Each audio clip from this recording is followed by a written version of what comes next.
Welcome to the Why Did I Get Cancer podcast. I'm Deborah Herlax-Enos, a small-town girl turned TV nutritionist and healthy living expert. I design health programs for the average guy or gal, including those average guys named Metallica. On September 1st, 2020, I was diagnosed with breast cancer. I asked every oncologist the same question, why did I get cancer? But none of my doctors had good answers for me. I wanted answers, and that's why I started this podcast. I want to help you to lower your cancer risk and provide self-care tips for those in the battle. I'm getting answers, and I want to share them with you. Okay, I just spent an hour with Dr. Josh Axe. I got to tell you, I could probably do a whole show on my takeaways, but probably one of my more interesting takeaways was the role of mindset in healing. Dr. Axe talks about neuroplasticity and basically where our thoughts go, there goes our health. So if we're thinking positive thoughts about body parts or, my back hurts or, maybe I even have cancer. If you're thinking positive thoughts, your mindset is strong. It's amazing how healing can come out of that. There's lots of data, there's lots of research, and Dr. Axe has a new book coming out in April called Think This, Not That. And just a small story with my personal story, I have not been a good sleeper for most of my life. I get into bed, I start thinking too much. And so what I've been doing the last couple of weeks is I get into bed and I immediately start saying to myself silently, I'm a great sleeper. I'm a great sleeper. And I have to tell you, within 5 minutes, I'm asleep. So you got to listen to today's podcast. It is just full of so much wisdom. We could have probably talked for 2 or 3 hours. Give it a listen. All right, everyone. Welcome to Why Did I Get Cancer with my very special guest, Dr. Josh Axe. And I could say you don't need an introduction, but I'm going to go ahead and do it anyway. So you have your natural medicine doctor. You've got your chiropractic degree from, you were at Kentucky campus? Palmer. Is that where Palmer College? Okay. Yeah, Palmer. Yeah, certified nutrition specialist. And whenever I need to check facts, I actually go to your website. It is a wealth of information. And I know you'll also just break it down into digestible bites. So welcome to the podcast. Hey, thanks. It's great to be here. Yeah, it's really good to have you here. And we'll talk about your new book as well. But first of all, I just wanted to say thank you for your contribution to my article about the lymphatic system in the Costco Connection in January. And, the lymphatic system can be a little hard to understand. And it might not sound sexy, but it's a really important system to be aware of. And if it's not functioning well, you probably can't be well. Is that a true statement? Yeah. The way that some people describe the lymphatic system, now this may not sound very appealing or sexy, but it's sort of like a sewage system for the body. I mean, you've got red blood cells and white blood cells and a lot of these cells in your body that we need to, once they do their job or they need to be eliminated, that they can be flushed out of the body. And so your lymphatic system is really a big part of your immune system and detoxification system. It's where both those systems really meet. And so, when your lymphatic system is really moving as it should, your body is able to get rid of viral infections and Lyme and a number of other things that are cancer cells that are dead now, that have been exterminated, that the body needs to eliminate. So lymphatic drainage is really, really important, both for the immune system and for the detoxification system. So it's very connected to the liver, very connected as well to the blood, and very connected to, as I mentioned, our immune cells.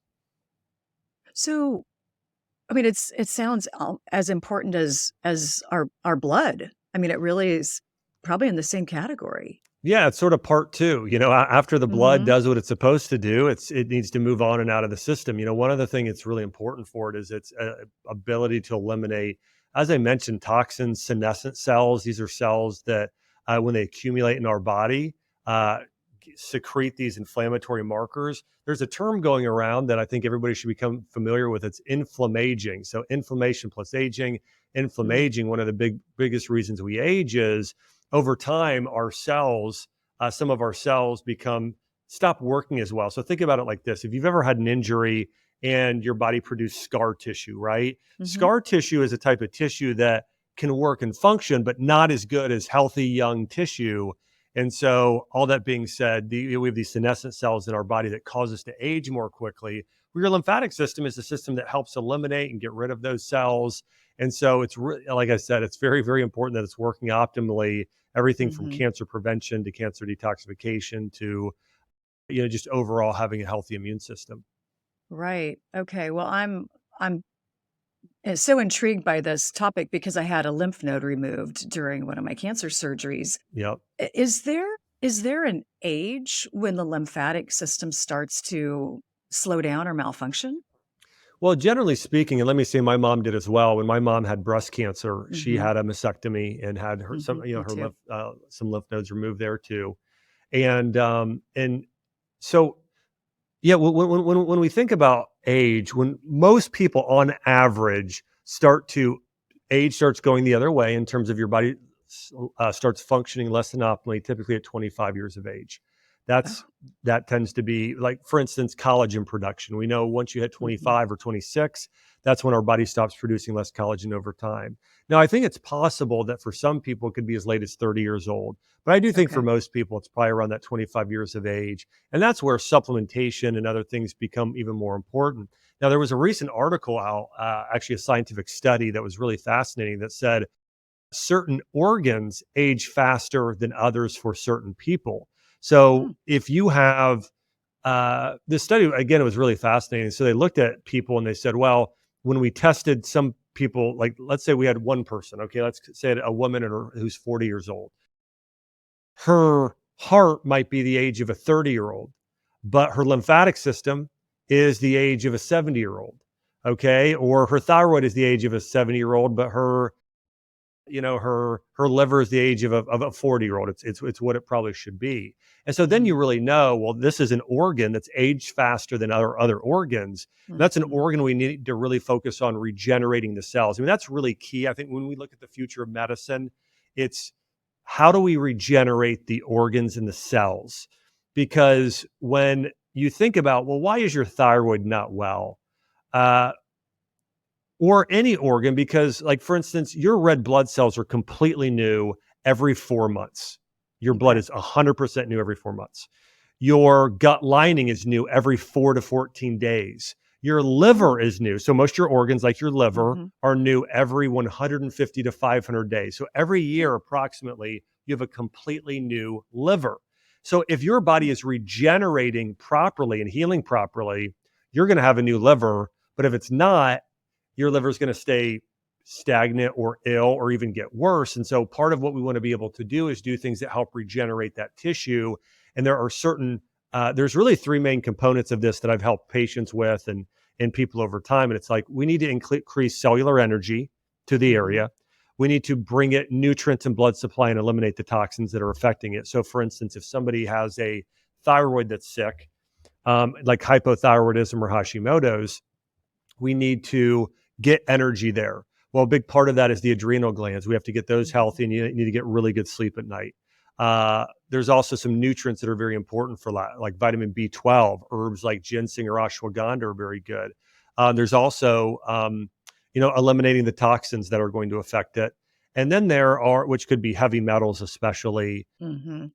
And then there's the building blocks that are important for thyroid health, like iodine, selenium, Mhm. thiamine, and others are really crucial to it as well. So, anyways, I think we're going to see a lot more discussion around cellular regeneration in the future, and helping people heal. But to sort of, I know this is a long way of answering your question, but I do think one thing everybody wants to consider is, do I have an organ that's aging faster than another? It's not just 25 years of age. It's also, what is my specific issue, and how do I get more blood flow there? How do I get more nutrients there, and do things to help it heal? Right. And so, sure, you get blood work done, you find out you have an underactive thyroid or, something going on with that. But how do you how do you how do you know where to start? Yeah, well, I think here's a few ways. One is your symptoms, of course. Your body is trying to tell you something. That's Mhm. one way. Another way is more of a Western approach, and that's blood work.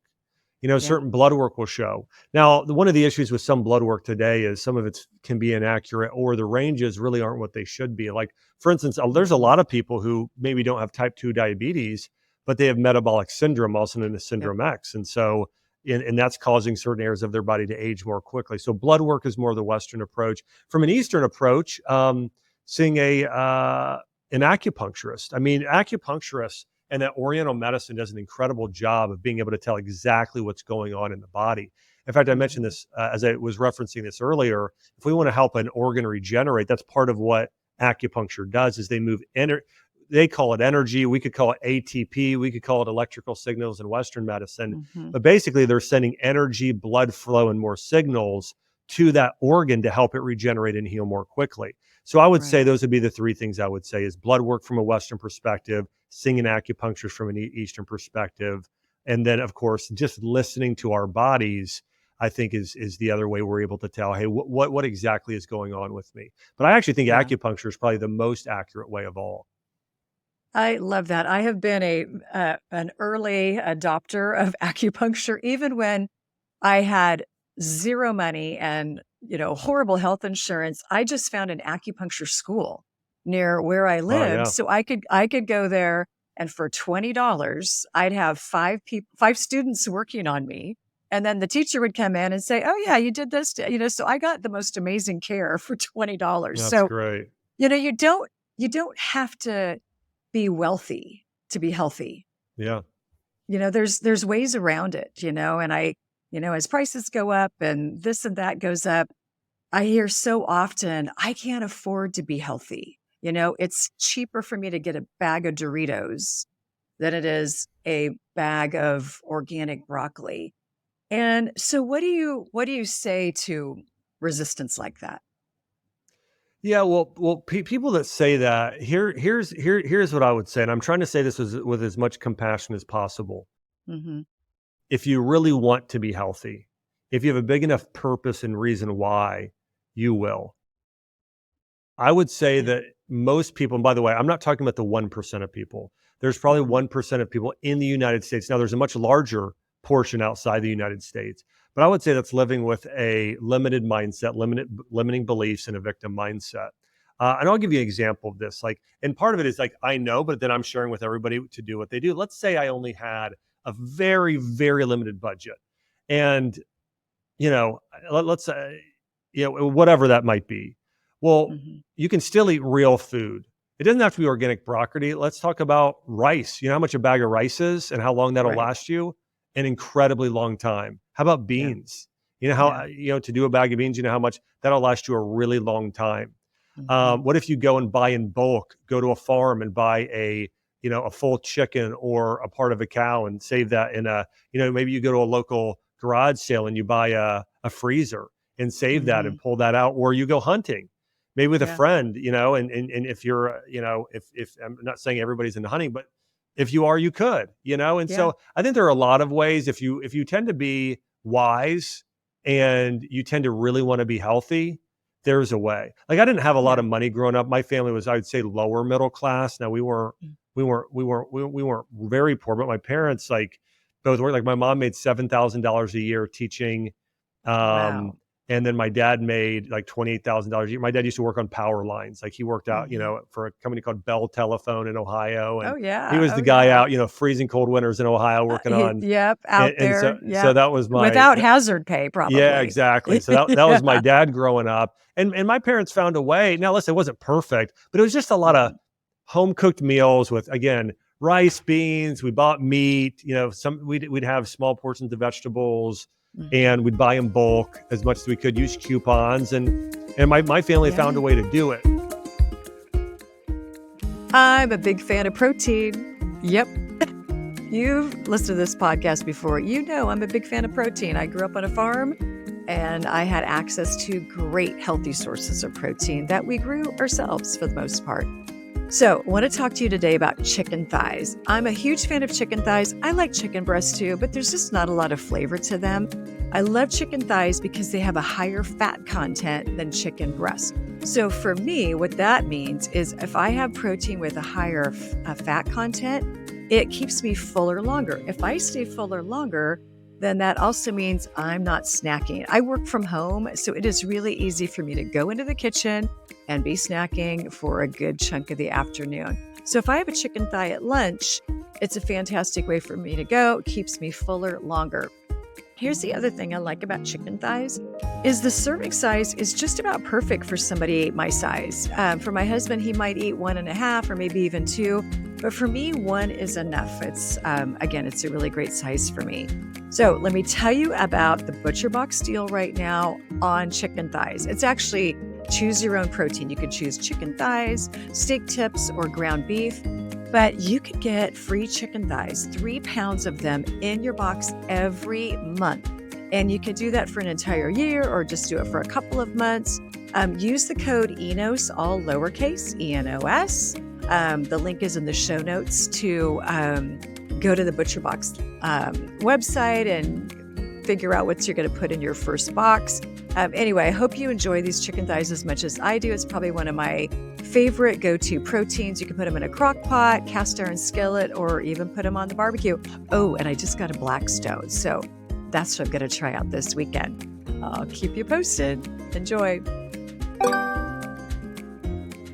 Mommy, I like doing dishes. I actually do. It gives me an immediate sense of accomplishment, which I absolutely love. But I have been struggling trying to find the right non-toxic or at least low-tox detergent for my dishwasher and for my sink, or for doing dishes by hand. So probably my favorite one that I found is from a company called Young Living, and it's called Thieves. They have a powdered for your dishwasher and a liquid for your sink. And I don't know how they do it and make it so good and so low tox, but I am a huge fan. And especially when it comes to my dishwasher, if I'm going to start rinsing everything off the dishes, I might as well just go ahead and keep doing the dishes, right? So what I love about it is the dishes can be a little bit junky, maybe not super junky, like 2 days of eggs on it, but a little bit junky. I could put it in the dishwasher, use my Thieves from Young Living powder detergent, and it gets it clean. So I've got all the information in the show notes. And if you use the code SHAREYL, you actually get 10% off of your first order of $50. Happy dishwashing. By the way, I do want to recognize there are some people that are in a very, very tough place. So maybe that's a goal a year from now, and you do everything you can to get there. But I think for 99% of people in the United States, in Western countries today, it is possible to do it if you know how, which I'm sharing how right now for people to do. And I think so much of this is related to mindset, by the way. I published a book that's just coming out, which I think is just a game changer for people. It's called Think This, Not That. Our thoughts become our reality. There's a quote from the book of Proverbs that says, as a man thinketh in his heart, so is he. If you think and believe I can get healthy, I can find a way to get real food, you will. And so a lot of times, though, we have these limiting beliefs, and it might have been something that a parent said to us one time, or a teacher. Like I was told when I was in high school, a freshman year English, I had very poor grades. I almost didn't graduate high school. My grades were so poor, in fact. Wow. And I had a teacher tell me to stay after class. And she said, hey, what do you want to do when you graduate? And I said, I want to become a doctor. And she laughed and she said, you'll never become a doctor. She said, your grades are too low. And by the way, it was really heartbreaking for me because the year before my mom had breast cancer, and that's when she had her mastectomy. She went through chemotherapy, lost all her hair. And so I had seen the pain my mom had went through. And so I was very in tune to, I want to help people like my mom. I want to help them use food as medicine and heal naturally. And so when she told me that, it really sort of broke my heart. And then I thought 2 weeks later, I went into a doctor and I was diagnosed with ADHD. And so then I thought, well, gosh, not only am I not smart, I'm like medically not smart. There's something wrong with me. And as a freshman, a 14-year-old, I didn't know any better. So I just kind of gave up that dream. And then finally in college, the only way I got into a college I wanted to go to, it was a college, like it wasn't my first choice, but a college I wanted to go to was, I didn't get in. But they sent me a letter and they said, if you come and do summer school, and if you average above a 3.0, we'll let you in. And so I didn't want to be the kid to not go to college. So I went and went and I said, I'm going to try. Because in high school, I really didn't try because I just thought I'm not smart. What's the use? And I went, and by the way, my first class, it was so the high school, it was freshman English 101 for high school. Mhm. Well, this was English 101 as a freshman in college. Wow. And we have our first assignment. It's a paper. I go and work really hard on it. I turn it in. And the teacher, it's like deja vu. A few days after I hand it in, she says, "Josh, can you Hmm. stay after class?" And I thought, Oh oh boy. no. I Not thought again. I blew it. Not again. Exactly. And she said, "Hey, what do you want to do?" She said, "What's your major?" And I said, of course, a freshman in college, like, I don't know. And she said, "Well, I really think you should consider being an English or a journalism paper because you're a really talented writer." She said, I think you could, Wow. yeah, she said, I think she said, "You got the highest grade in the class. You got an A+ on this paper." She said, "Great work." Oh. And for me, I'll compare this to something medical, like an organ transplant. Like I had like a mindset transplant and a belief transplant about Oh. myself because I went from believing I wasn't smart, having low self-esteem throughout high school. And that one teacher told me, "Josh, you're capable. You're a great writer. You have this talent." And literally then, like throughout college, I went and got a above a 3.0 GPA. And then when I went to Johns Hopkins University, got in there and Wow, averaged a that's impressive. 3.9 Hmm. GPA at Johns Hopkins. And I just share that to say, not to brag, but just to say, like, I went from being that kid that barely graduated high school to that. Right. And it was just a single limiting belief I was able to break through. And I think there's a Huh. lot of people today, Deborah, who have a belief of, I can't get healthy. Maybe their doctor told them, "You've got to be on Mhm. this drug the rest of your life." Or they thought, "Well, Right. my mom had this, and so I'm going to have it. I'll have to struggle with this." And the reality is, almost all of the time, those are false narratives. And I Mhm. really believe if people are able to create a new belief and overcome these limiting beliefs, they can see a breakthrough in their relationships, their health, every area of life. And that's why I wrote the book Think This, Not That. And if people want to Mhm. experience a breakthrough, I'd encourage you to go to joshax.com. I've got, by the way, hundreds of dollars worth of free content I'll give you, including a workbook and other things, if you get the book through Oh. joshax.com. Oh, And great. I wrote this because really it changed my life, being able to break Yeah. through some of those limiting beliefs. And I wanted to help people be able to do the same. And I saw the same thing with my mom, by the way. I think when my mom was going through cancer, Deborah, one of the most important parts of her healing was changing her mindset and her emotions and her beliefs. My mom, I would say she was a people pleaser. Like she really wanted to just make people happy. And Mhm. anytime anybody would give her criticism, she took it incredibly personally. So Right. my mom had had a lot of fear and worry, fear of disappointing others. Yeah. Yeah. And by the way, in Yeah. Chinese medicine, it's known that different emotions that are negative affect different organ systems and can even create cancer in certain areas. So worry, that Mhm. emotion is tied to breast cancer, Oh, specifically. I've been looking for this information and haven't been able to find it because I'm a certified nutritionist. I run half marathons. I do yoga. I've been eating organic. I haven't used deodorant with aluminum in 25 years. Why did I get breast cancer? This is why I started this podcast. I needed to know the why. And Dr. Axe, I think for me, what I've discerned is that it was mindset. And it was my thoughts and it was my reactions and it was worry, it was people pleasing, and a lack of forgiveness toward others. Yes. It's so Mhm. good because, and let me hit on a few of these others that are really important for knowing which emotions make which organs sick, which Okay. systems. So we mentioned here worry. Worry is tied to the breast and the digestive system, the upper digestive system. Hmm.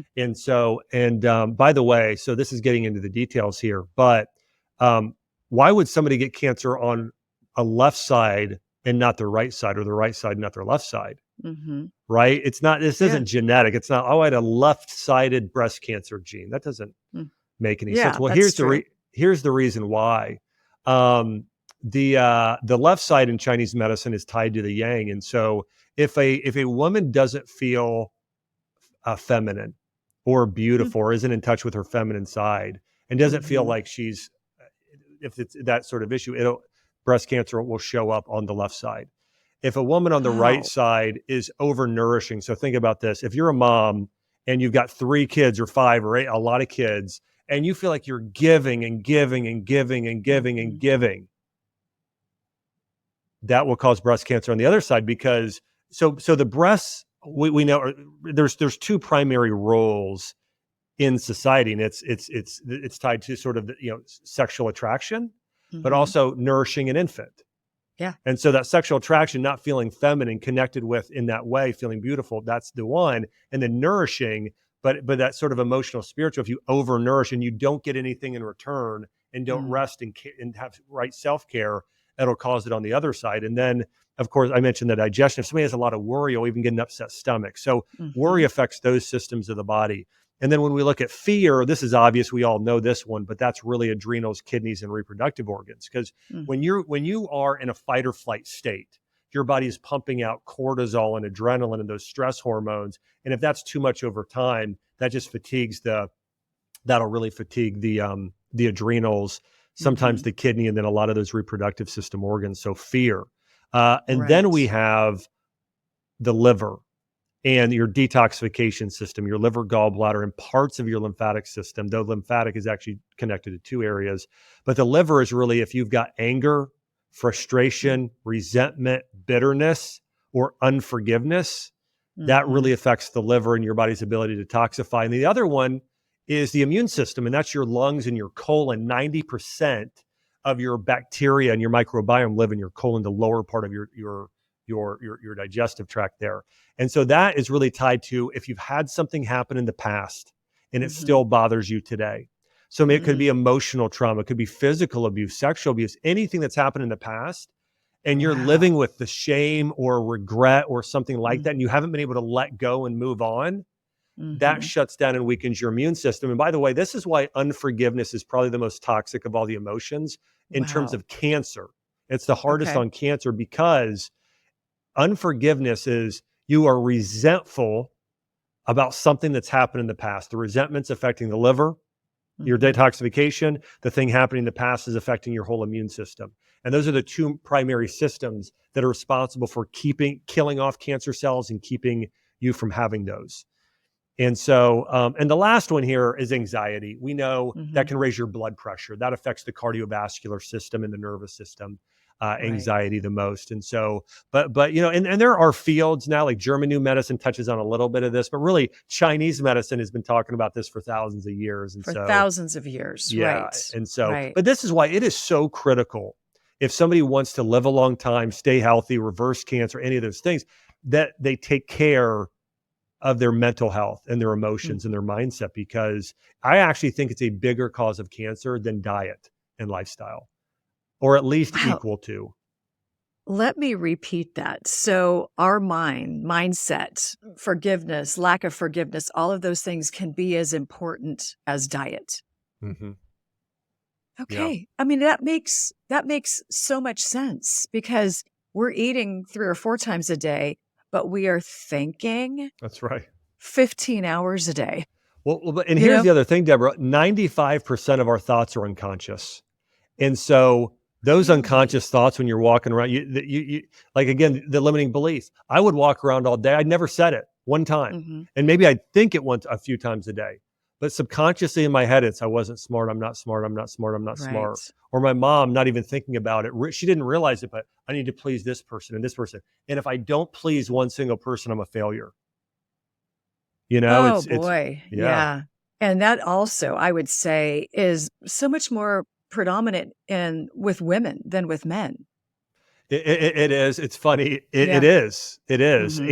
And there are other reasons why men get illness, but with women in particular, I would say it can be more predominant because this would be a longer rabbit hole. But I'll just say this: women tend to process thoughts more often, go deep. They tend to obsess more on it, like Hmm. think about the same thing over and over and over and over and over again. That tends to be Mhm. more frequent. Where men will just tune out. They'll just go numb more often. It's But so yeah, true. It's yeah, so true. I say to my husband, he's Army guy. So he, served our country. He was a helicopter pilot. He just knows how to put things in a box yeah, yeah. and not think about them again because that was his military training. Whereas I'm an over communicator. I used to be an overthinker, but what I realized is overthinking was ruining my health. It was killing my energy. overthinking kills your sleep. You get into bed and then you replay all these scenarios from the day. And, you were talking about mindset. And I was also diagnosed with ADHD. I was on Ritalin as a kid. So, Yeah. the mind is Yeah. just like, it just goes. And so what I've been doing, and Dr. Axe, I just started this about 2 weeks ago, instead of getting into bed and thinking, "Oh, I didn't do that. I didn't do that. Now I am prophesying over myself. And I get into bed and I say, I'm a great sleeper. That's great. I'm a great sleeper. And instead of taking an hour to fall asleep, I'm asleep in probably 5 minutes, which has never happened in my life. So now I'm thinking, what other stories am I telling myself? I have so much more awareness post cancer Yeah. of the narrative that is going in my head that is limiting. I'm not smart enough. I'm not, wealthy enough, pretty enough, connected enough, all of those things. I'm done. Cancer cured me of that. Yes. Well, Yeah. I think, yeah, I mean, what you're saying here is so important because, and by the way, and I saw this clinically, when I think about, I had a practice that was predominantly families and a lot of women, a lot of moms, Hmm. and overthinking is one of the is one of those things that will keep you sick. I can't tell you how many patients I had who stayed sick or didn't see as big of a breakthrough as they should because of overthinking. And this is why I touched on these things in my practices to help, because I think a lot of times people go to the doctor and a doctor would never think about the importance of emotional health, or they Nope. might mention the word stress, but not even tell them what to do. Hey, reduce Hmm. stress.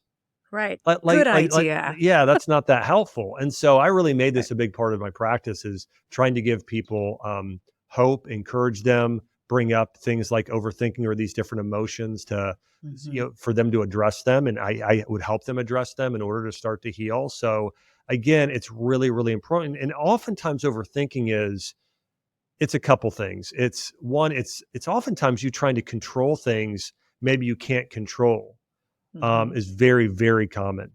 Yep. Um, that's probably the most common thing. And the other thing I would say overthinking is that you're too busy and you have so many things going on that you're trying to figure out how to juggle it all. I got to do this. And I like, you feel like you've got to achieve. You're in this achievement mentality where I got to be super mom. I got to be super Yep. wife.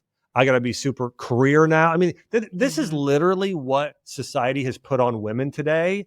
And some of it's actually a lot of women's fault because women started saying, well, we don't need men and we want to do it all. That's a whole Hmm. nother topic That's on a whole masculinity other podcast. femininity. But my Yep. point here is that, we're supposed to be doing things together. It should be a team. It should be a family. And I think, and I see this like, because I've ran, really large organizations like a supplement company and other thing, wellness Hmm. company. And I do see some women, they really feel like I need to be a CEO and the perfect mom and the perfect wife and have hobby. Like it's just, and the pressure's crushing. Right.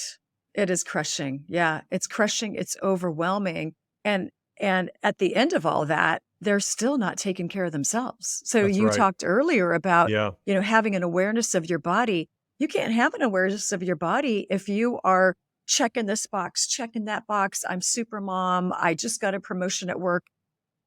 We can't do it all. And I think it's time to just admit, like, you can't do it all Yeah. and you And this can't is have it why all, but you can have joy. That's right. Men need women need men. We need to prioritize and do what we were designed to Mhm. do, what we love, what God's put in our heart to do. And so I think the more that Yep. people can get in that position of really, here's the, now I want to give this example, which might be helpful. Warren Buffett, he's the most successful investor of all time in terms of Mhm. finances and wealth.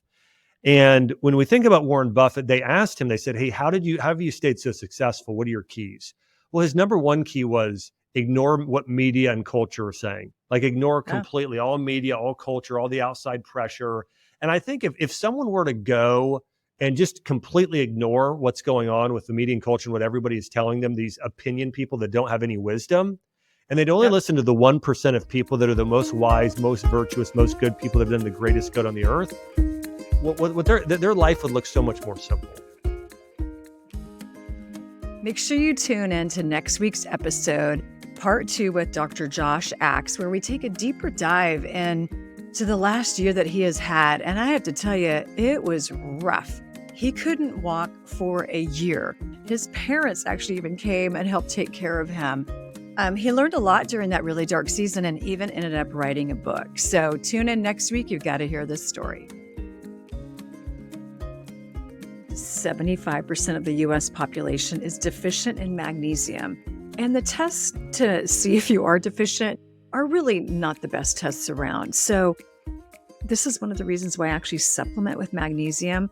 A couple of the reasons why people are so magnesium deficient is we just don't eat enough produce. We don't eat enough green vegetables specifically, but also the soil has really changed. So I'm going to tell you about a product I really like, Optimal Magnesium. It's from Dr. Ben Lynch's company. It's called Seeking Health.